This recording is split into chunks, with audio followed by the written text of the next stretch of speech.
morning, everyone. This week, I want us to take time talking about how do we hear from God.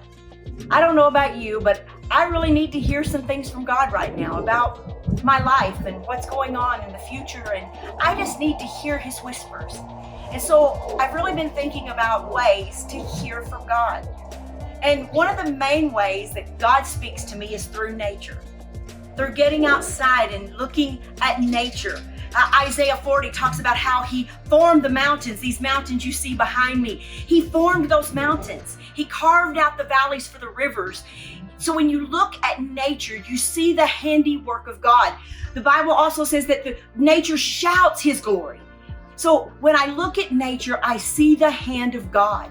And I don't feel so insignificant anymore when I look at what God has done and how powerful that He is. One of the favorite things that Jim Ranger, my son, says all the time is, look at the birds.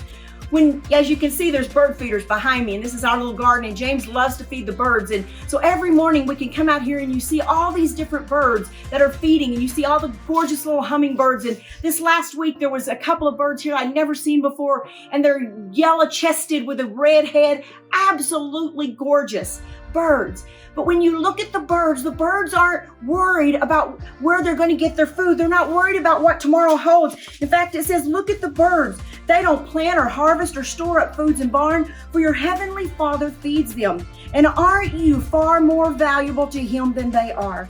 Can all your worries add a single moment to your life? So today, if you're worried and you're concerned about things that are going on in your life, go outside, look at nature, look at the birds, and know that you are far more valuable to God than those birds. And He will take care of you the same as He takes care of them. All right? I'll see you tomorrow.